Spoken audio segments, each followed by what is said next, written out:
Funding Ohio's public schools is a joint effort between state and local government.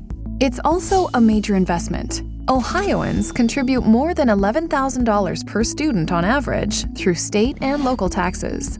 Unfortunately, Ohio's school funding system is also pretty complicated. That's led to confusion and controversy, especially around charter schools.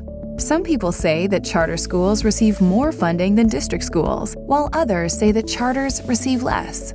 Which is true, and why is there such disagreement? Let's take a look at how school funding works, starting with districts. Each district levies at least a 2% property tax. In wealthier districts, this raises more dollars. Districts then report to the state how many students live in the district. This number includes students attending district and charter schools. The state puts this enrollment information, along with data on property values and resident income, into a detailed funding formula.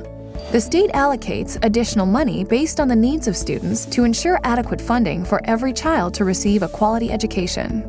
Districts receive more state aid for their disadvantaged students. Finally, districts have the option to pass additional tax levies to raise even more money. They also receive some money from the federal government. Hey, we warned you it was complicated. Now let's look at charter funding. Charter schools can't assess local property taxes and are funded entirely through the state funding formula. They receive a base amount of funding and, like district schools, additional resources for students who need extra support. Charters also receive federal funds. When adding state and local revenue together, charters receive about 1/3 less on average, even though sometimes they receive more state dollars per pupil. The source of the confusion comes from Ohio's complex formula and the manner in which charter funding flows through districts. Remember, charter students are included in district student counts, even though they don't attend school there. So when the state calculates the amount of state aid that districts need, it includes funds for both district and charter students. Because charter schools can't generate local property tax funds, the full cost of funding their students is subtracted from the district's state funds. None of the local revenue follows charter students and is left behind at the district.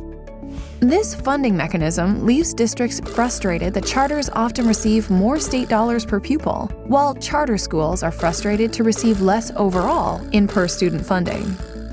Ohio's school funding system is complicated and makes districts and charters feel at odds with one another. It's time for a change. Ohio needs a simpler and fairer funding system that gives all students the opportunity to receive an excellent education.